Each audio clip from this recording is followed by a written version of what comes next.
Welcome back friends, स्वागत है आप सभी का मेरे इस चैनल पे।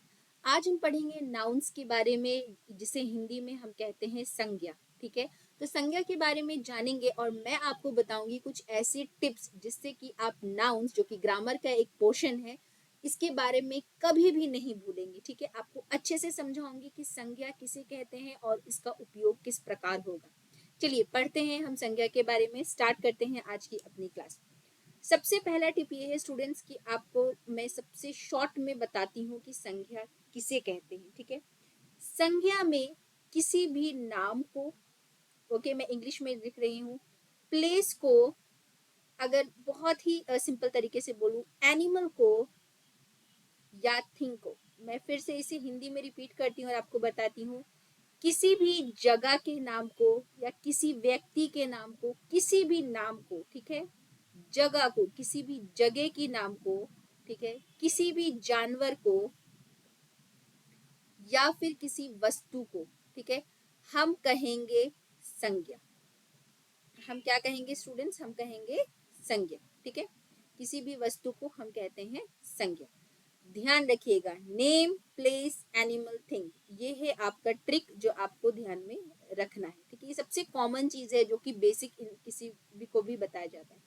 अब नाम में क्या आ जाता है? नाम में किसी भी कुछ भी नाम, जैसे अगर मैं ले लूं नाम में सीता, ठीक है, गीता, कोई भी नाम आप ले लीजिए।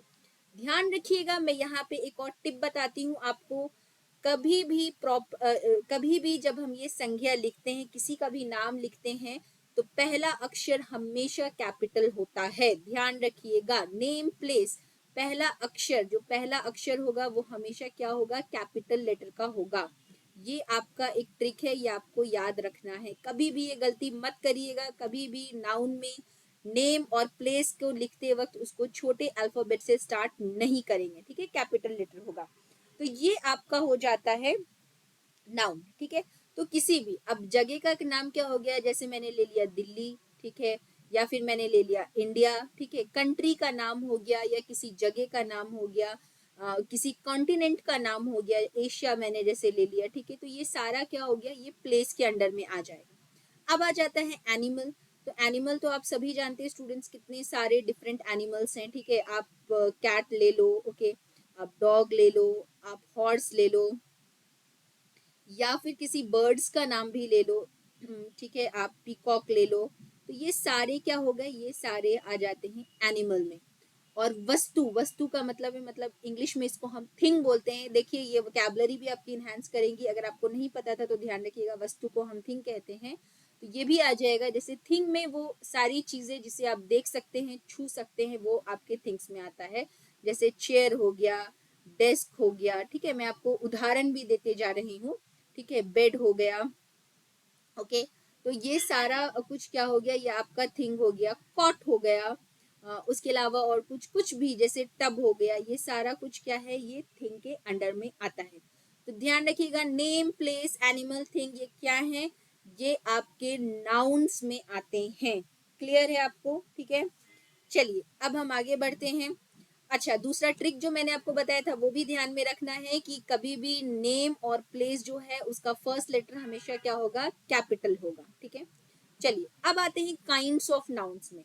तो आपको इसमें 4 नाउन के बारे में जानना है, that is proper noun, common noun, collective noun और एब्स्ट्रैक्ट नाउन। पहले अभी हम ये समझ लेते हैं। ठीक है, प्रॉपर नाउन को हम हिंदी में कहते हैं व्यक्तिवाचक संज्ञा। ठीक है, व्यक्तिवाचक संज्ञा। आप मेरे हैंडराइटिंग पे मत जाइए, यहाँ पे थोड़ा सा मुझे हिंदी में लिखने में दिक्कत हो रही है, इसलिए मैं आपको बता देती हूँ। ठीक है, प्रॉपर नाउन को हम कहते हैं व्यक्तिवाचक संज्ञा।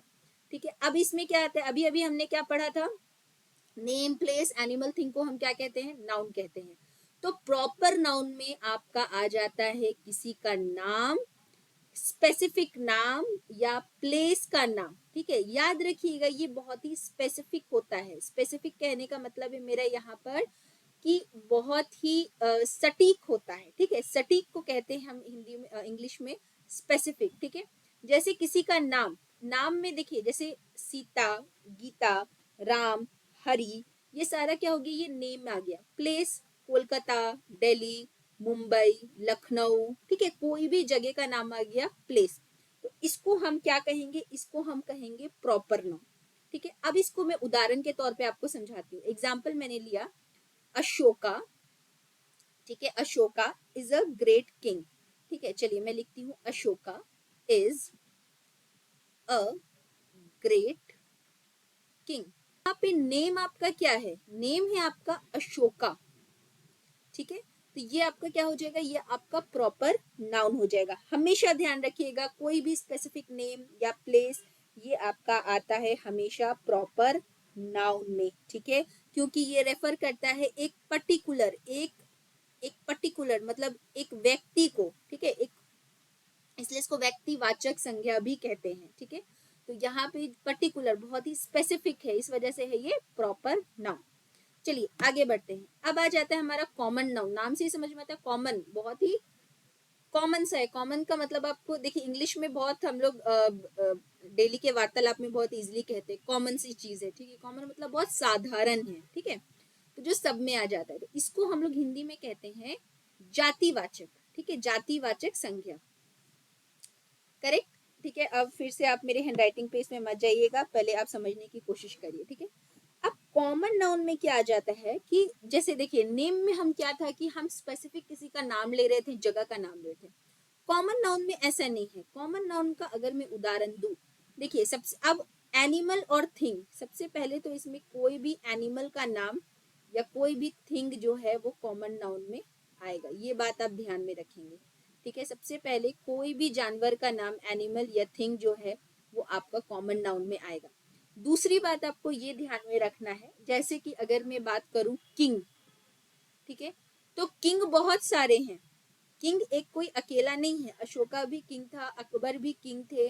ठीक है, उस तरीके से बहुत सारे किंग हैं। ठीक है, तो किंग जो हो जाएगा ये हो जाएगा कॉमन नाउन, ध्यान दीजिएगा यहाँ पे। ठीक है, अब किसी भी जानवर का नाम जैसे डॉग हो गया, कैट हो गया, ये भी आपका क्या हो जाएगा, कॉमन नाउन, जातिवाचक। ठीक है, थिंग, चेयर, टेबल, डेस्क, ये सारे के सारे किस में आ जाएंगे, कॉमन नाउन में आ जाएंगे। ठीक है, अब जैसे अगर मैं बात करूं गर्ल, ठीक है, तो गर्ल क्या होगा, एक कॉमन नाउन होगा, क्योंकि यहाँ पे गर्ल में मैं किसी स्पेसिफिक लड़की के बारे में नहीं बोल रही हूँ, सारे गर्ल्स मतलब सारी लड़कियां गर्ल्स में इंक्लूडेड हैं। ठीक है, बॉय, ये क्या हो गया, ये आपका हो गया कॉमन नाउन। ठीक है, तो ये चीज आप ध्यान रखिएगा कि किसी एक क्लास को, मतलब एक अगर मैं कैटेगरी को रेफर कर रही हूँ जिसमें मैं स्पेसिफिक नहीं हो रही हूँ, तो उसको हम लोग क्या कहेंगे, उसको हम लोग कहेंगे कॉमन नाउन।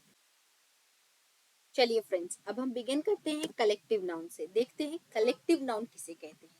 देखिए, कलेक्टिव नाउन को हम हिंदी में कहते हैं समूहवाचक संज्ञा। ठीक है, समूहवाचक, समूह किसको कहते हैं, जो कि एक जगह आपको कोई भी चीज अगर एक कलेक्शन में मिले, ठीक है, एक समूह में मिले, है ना, एक जगह पे मिले, तो उसे कहते हैं समूहवाचक। ठीक है, तो कलेक्टिव नाउन में हम किसको नाम, उसको नेम किसको करते हैं, ठीक है, जो एक कलेक्शन होता है, कलेक्शन इंसानों का हो सकता है, चीजों का हो सकता है, या नंबर का हो सकता है, तो उस कलेक्शन को हम कहेंगे कलेक्टिव नाउन। चलिए इसको एग्जाम्पल के तौर पे यानी कि उदाहरण देकर हम समझेंगे, क्योंकि इससे आपको अच्छे से समझ में आएगा।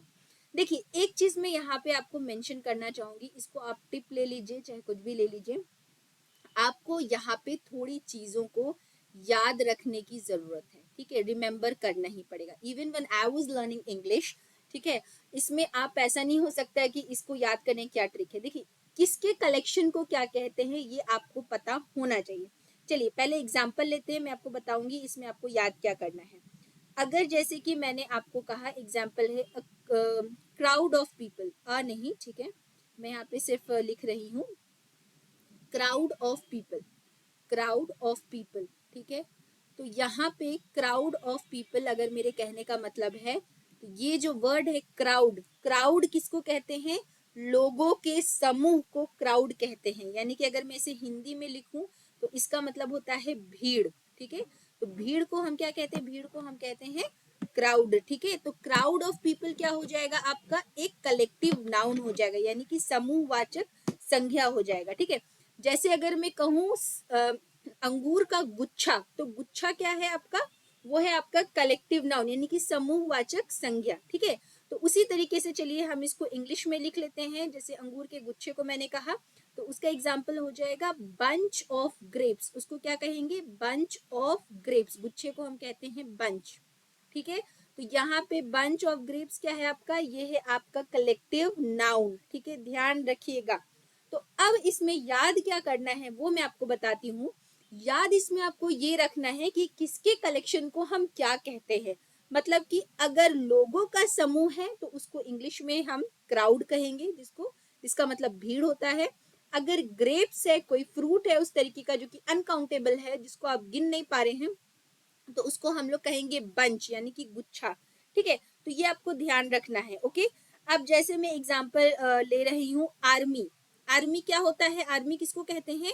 तो it is collection of soldiers, ठीक है। बहुत सारे सोल्जर्स मिलकर आर्मी बनाते हैं, ठीक है।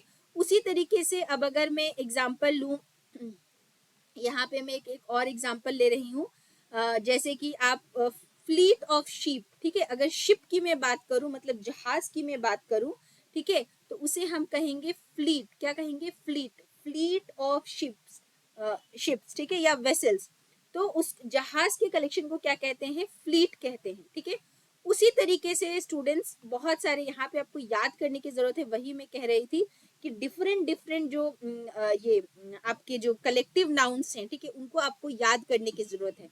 मैं आपको एग्जाम्पल दे रही हूँ यहाँ पे कुछ कुछ। आप अगर हो सके तो उसके सेंटेंसेस में कैसे फ्रेम होते हैं ये आप पता जरूर करिएगा। जैसे कॉमन में आपका वही हो गया, क्राउड हो गया, मॉब हो गया, टीम हो गया। अगर मैं टीम कहूँ तो हम क्या कहते हैं? टीम ऑफ प्लेयर्स, राइट, ठीक है। तो उस प्लेयर्स के कलेक्शन को हम टीम कहते हैं, ठीक है। फिर फ्लॉक हो गया। फ्लॉक किसको कहते हैं? जब अगर बहुत सारा जानवर है, ठीक है, तो जानवर की जो भीड़ इकट्ठे होते हैं उसे हम फ्लॉक कहते हैं, ठीक है। Flock of sheep, okay. Herd, herd हो गया, हर्ड ऑफ एलिफेंट्स, ठीक है, हर्ड वहां पे यूज करेंगे। फिर जूरी हो गया, ओके। ये सारे आपके कलेक्टिव नाउन में आते हैं। देन उसके बाद फैमिली हो गया, ठीक है। उसके बाद आपका एग्जाम्पल और क्या होगा? कमिटी हो गया। तो ये सारे आपके एग्जाम्पल्स हैं कलेक्टिव नाउन के। इसी तरीके से आपको और भी आपको बहुत सारे कलेक्टिव नाउन के एग्जाम्पल मिलेंगे, उदाहरण मिलेंगे, जो कि आपको याद करना है और किसके साथ क्या लगेगा वो आपको देखना है, ठीक है। चलिए चलिए अब देख लेते हैं फ्रेंड्स एब्स्ट्रैक्ट नाउन को, ठीक है। अभी तक हमने किसको पढ़ा था? थोड़ा सा रिकैप्चुलेट कर लेते हैं। अभी तक हमने पढ़ा है प्रॉपर नाउन, कॉमन नाउन और कलेक्टिव नाउन, ठीक है। तो प्रॉपर और कॉमन नाउन जो है वो मैंने आपको बता दिया। नेम, प्लेस, एनिमल, थिंग, ये आपका कॉमन होना चाहिए, ये आपको याद है। प्रॉपर नाउन कॉमन नाउन हो गया, ठीक है। और कलेक्टिव नाउन किसको कहते हैं? समूहवाचक को कहते हैं, ठीक है। अब हम आते हैं टोटली अलग किस्म के नाउन पे, दैट इज एब्स्ट्रैक्ट नाउन, ठीक है। इसे हम हिंदी में भाववाचक संज्ञा भी कहते हैं। क्या कहते हैं? भाववाचक संज्ञा, ठीक है। आपको नाम से ही समझ में आ रहा होगा, भाव, यहाँ पर जुड़े हैं आपके इमोशंस। तो अब एब्स्ट्रैक्ट नाउन में क्या आता है ये हम देख लेंगे। अगर हमें कोई क्वालिटी, मैं आपको इंग्लिश में पहले वर्ड्स बता देती हूँ, फिर हिंदी में कीवर्ड्स बताऊंगी। क्वालिटी, एक्शन या किसी स्टेट को जज करना है, मतलब अगर हम इन तीनों में से किसी भी कैटेगरी में कोई भी शब्द अगर बिलोंग करता है तो उसे हम एब्स्ट्रैक्ट नाउन कहते हैं। यानी कि किसी भी गुण, ठीक है, क्रिया या अवस्था, ठीक है, क्योंकि हम स्टेट को कहेंगे अवस्था, तो इस चीज को हम कहेंगे भाववाचक संज्ञा, ठीक है। अब एब्स्ट्रैक्ट नाउन एक ऐसा नाउन है कि जिसे आप छू नहीं सकते हैं, जिसे आप आंखों से देख नहीं सकते हैं, ठीक है। मतलब कि कोई भी आपका सेंस ऑर्गन इसमें इन्वॉल्व नहीं है। ये एक तरीके के अगर मैं सिंपल बताऊं तो इमोशंस है, भाव है, ठीक है, भाववाचक है। आप तीन शब्द याद कर लीजिए, क्योंकि देखिए एब्स्ट्रैक्ट नाउन में अक्सर क्या होता है, एडजेक्टिव और एब्स्ट्रैक्ट नाउन में ना कंफ्यूजन होता है, ठीक है। तो वो कंफ्यूजन कभी नहीं होगा, मैं आपको ट्रिक बताऊंगी जब मैं आपको एडजेक्टिव करवाऊंगी तो। लेकिन यहाँ पे बस आपको ये तीन वर्ड, मैजिक वर्ड याद रखने हैं। कोई भी क्वालिटी, एक्शन या स्टेट, यानी कि कोई गुण, क्रिया या अवस्था में आपका एब्स्ट्रैक्ट नाउन आता है, ठीक है। अब इसके ईच और एवरी के मतलब हर एक का मैं अलग से एग्जाम्पल या उदाहरण देख लेती हूँ। अगर हम क्वालिटी या गुण का बात करें तो क्या हो जाएगा? जैसे कोई इंसान बहुत अच्छा है, गुड है, ठीक है, गुड, ठीक है। तो गुडनेस आपका हो जाएगा क्वालिटी, ठीक है। तो ये आ जाएगा आपका ये आ जाएगा आपका एब्स्ट्रैक्ट नाउन में, ठीक है। अब जो गुड मैं आपको कह रही हूँ कि गुड क्यों नहीं होगा, गुडनेस क्यों होगा, तो मैं बता दूं गुड जो है स्टूडेंट्स वो आपका एडजेक्टिव होता है, यानी कि वो विशेषण होता है।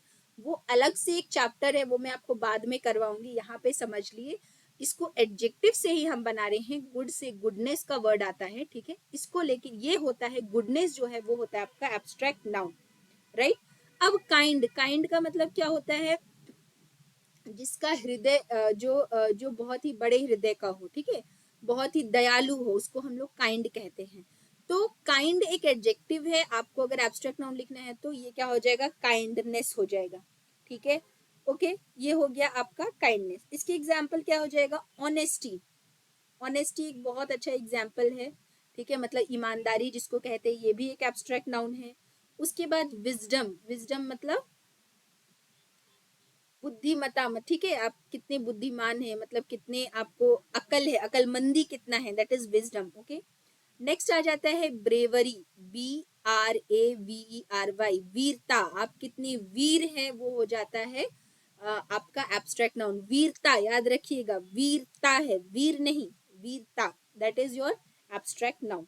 चलिए अब क्रिया में देख लेते हैं कौन कौन सा आपका नाउन बनता है, ठीक है। तो आपका क्रिया में आ जाएगा ओबीडियंस, ठीक है।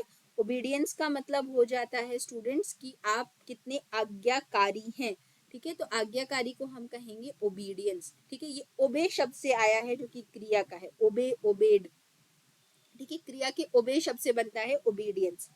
अब आ जाते हैं अगले शब्द पे, that is your growth, grow से बना है ग्रोथ, ठीक है। देखिए यहाँ पे थोड़ा सा एब्स्ट्रैक्ट नाउन आपको समझने में थोड़ा सा दिक्कत हो सकता है स्टूडेंट्स, कि मतलब कहाँ पे क्या लगेगा, कंफ्यूजन। देखिए जब हम क्रिया वाला चैप्टर करेंगे वर्ब यानी कि, और जब हम चैप्टर करेंगे आपका एडजेक्टिव यानी कि विशेषण, तो उसमें ना आपको क्लियर हो जाएगा, ठीक है। यहाँ पे मैं फिर समझाऊंगी तो थोड़ा कंफ्यूजन हो जाएगा, ध्यान रखिएगा, वर्ड्स ध्यान में रखिए, आपको खुद समझ में आ जाएगा, ठीक है। तो ये आपके एक्शन वर्ड्स के एग्जाम्पल हो गए। अब स्टेट यानी कि अवस्था देख लीजिए, ठीक है।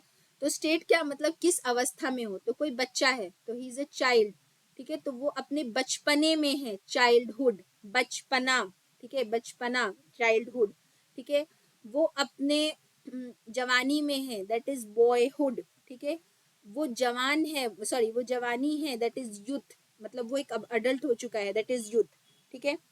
कोई गुलाम है तो वो किस में है, गुलामी में है, सो दैट इज स्लेवरी, वो किस अवस्था में है, ठीक है। दैट इज वाई मैं कह रही थी, आप अवस्था, आप क्वेश्चन पूछिए किस अवस्था में है, वो गुलामी में है, गुलामी is slavery, Ghulam is slave, ठीक है। वो किस अवस्था में है, बचपन इज आपका चाइल्ड इज बच्चा, ठीक है, तो वो किस अवस्था में, he is in his childhood, वो बचपने में है, ठीक है। इस तरह से क्वेश्चन पूछिए। पॉवर्टी, वो कैसे अवस्था में है, वो गरीब है, वो गरीबी में है, सो पॉवर्टी इज गरीबी, गरीब is poor and poverty is गरीबी, ठीक है। तो इस तरीके से जब आप क्वेश्चन पूछेगा तो आपको समझ में आ जाएगा। सो ये सारे एग्जाम्पल्स हो गए आपके एब्स्ट्रैक्ट नाउन के। आई होप कि ये थोड़ा क्लियर है आपको। चलिए बढ़ते हैं अब अगली तरह के नाउन में। ये आपके चार मेन नाउन हो गए स्टूडेंट्स, प्रॉपर, कॉमन, कलेक्टिव और आपका एब्स्ट्रैक्ट नाउन, ठीक है। अब आ जाता है एक अलग तरीके का नाउन जो गिनने का होता है, ठीक है। नाउन जिसमें आता है काउंटेबल नाउन या अनकाउंटेबल नाउन, ठीक है। पहले हम लोग देख लेते हैं काउंटेबल नाउन किसे कहते हैं, ठीक है।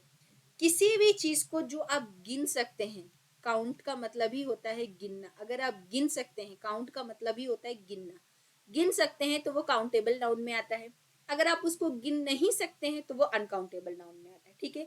ये काउंटेबल एक तरह से इसका विलोम शब्द है अनकाउंटेबल, ठीक है, बस समझ जाइए, एक समझ में आ गया। अब मैं आपको एग्जाम्पल देती हूँ काउंटेबल में। क्या आप किताब को गिन सकते हैं, can you count books, yes you can count books, तो ये काउंटेबल नाउन है। Then next, can you count an apple, yes you can count an apple, तो ये काउंटेबल नाउन है, ठीक है। Can you count how many horses are there, yes you can count horses, ठीक है, तो ये काउंटेबल नाउन है, ठीक है। यहाँ पे मैं हॉर्स ही लिख रही हूँ, ठीक है, ये प्लूरल फॉर्म हो जाएगा। Can you count how many boy are there, yes, तो बॉय क्या हो जाएगा, काउंटेबल नाउन हो जाएगा। Can you count how many pen are there, so yes, ये काउंटेबल नाउन हो जाएगा। अनकाउंटेबल नाउन में क्या होगा, मान लीजिए मिल्क, क्या आप गिन सकते हैं कितने दूध हैं, नहीं, तो क्या हो जाएगा, milk is an uncountable noun. फिर क्या हो जाएगा वाटर, क्या आप गिन सकते हैं कितना पानी है, क्या पानी को आप गिन सकते हैं, नहीं, तो क्या हो जाएगा ये अनकाउंटेबल नाउन हो जाएगा। बस सिंपल समझिए। ऑयल, क्या आप गिन सकते हैं कितना तेल है, मेजर कर सकते हैं, देखिए नापना अलग होता है, मेजर कर सकते, गिन नहीं सकते, इसलिए मैंने आपको जस्ट सिंपल शब्द बता दिया, गिनना, ठीक है, बस यही होता है। अच्छा, एक और आपका नाउन होता है जिसको हम लोग मटेरियल नाउन कहते हैं स्टूडेंट्स, ठीक है, मटेरियल नाउन जो कि अनकाउंटेबल नाउन में ही आता है, because you can't count them, और इसको हिंदी में हम लोग द्रव्यवाचक कहते हैं, ठीक है, द्रव्यवाचक संज्ञा कहते हैं। तो इसमें क्या आ जाता है, जितने भी मटेरियल है, जैसे कि सोना हो गया, गोल्ड, सिल्वर, ठीक है, और उसके अलावा आपका हो गया जैसे वुड हो गया, ठीक है, कोई भी मटेरियल, ठीक है, किसी भी मटेरियल को हम लोग मटेरियल नाउन में लाते हैं, लेकिन अब ये मर्ज है आपका अनकाउंटेबल नाउन में ही आ जाता है, ठीक है। तो ये हो गया आपका नाउन्स जो है टोटल कंप्लीट हो गया है। These are the kinds of nouns. आप एक बार नाउन को आइडेंटिफाई कर लीजिएगा, नाउन से रिलेटेड कोई भी क्वेश्चन आएगा अब आपका गलत नहीं होना चाहिए। चलिए, तो मैंने आपको उसी में काउंटेबल नाउन्स बता दिया, एग्जाम्पल्स आपको बता दिए, और आपको मैंने अनकाउंटेबल नाउन से बता दिया, उसके भी मैंने आपको एग्जाम्पल्स बता दिए, ठीक है। चलिए अब हम थोड़े से क्वेश्चन सॉल्व कर लेते हैं, क्योंकि ये क्वेश्चंस भी बहुत ही इंपॉर्टेंट है।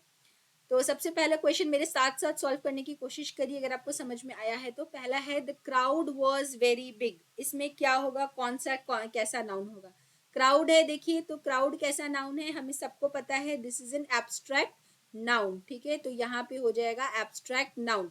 आगे चलते हैं, the train stopped at the station, train common है, ठीक है, ट्रेन एक वस्तु का नाम है, थिंग है ट्रेन, ठीक है, और स्टेशन क्या है, स्टेशन एक जगह का नाम है, ओके। तो ये दोनों क्या हो जाएगा, ये दोनों ही हो जाएंगे कॉमन नाउन, समझ में आ रहा है। चलिए अगला सेंटेंस पढ़ते हैं, the shepherd took his flock of sheep to the grassland, देखिए यहाँ पे आ रहा है ना फ्लॉक ऑफ शीप, ओके, तो ये वर्ड्स आपको ध्यान में रखने हैं। तो क्या होगा, शेफर्ड क्या है, एक कॉमन नाउन है, ठीक है, जो चरने वाला होता है, चरवाहा जिसको कहते हैं, flock of sheep to the grassland, ठीक है, तो ग्रासलैंड भी एक जगह का नाम है, ये भी क्या हो जाएगा, कॉमन नाउन हो जाएगा। तो शेपर्ड और ग्रासलैंड क्या हो जाएंगे, कॉमन नाउन हो जाएगा। मैं शॉर्ट में लिख रही हूँ CN, और यहाँ पर भी मैं लिख रही हूँ आपका CN, ठीक है। उसके अलावा फ्लॉक ऑफ शीप, ये क्या हो जाएगा, ये हो जाएगा आपका कलेक्टिव नाउन, करेक्ट, ये हो जाएगा आपका कलेक्टिव नाउन, क्योंकि ये कलेक्शन के बारे में बता रहा है। My family is going to Mumbai, family क्या हो जाएगा आपका, अगेन कलेक्टिव नाउन हो जाएगा, करेक्ट, और मुंबई क्या हो जाएगा आपका, एक जगह का नाम है, तो ये हो जाएगा आपका प्रॉपर नाउन। अगला क्वेश्चन है, the Ganga is a Holi river, तो गंगा आपका क्या हो जाएगा, गंगा आपका नाम है उस रिवर का, उस नदी का, तो गंगा हो जाएगा आपका प्रॉपर नाउन, राइट। और रिवर, नदी तो कोई भी नदी होती है, ठीक है, तो ये क्या हो जाएगा, ये हो जाएगा कॉमन नाउन। अगर आपके सारे आंसर सही है, मतलब आपको नाउन्स बहुत अच्छे से समझ में आ गया है। अगर कोई बात नहीं, अगर आपका कोई भी आंसर गलत होता है तो आप एक बार फिर से रिवाइज करिए, नेक्स्ट टाइम आपको नाउन्स में कोई परेशानी नहीं होगी। Thank you very much students, I hope you like the video.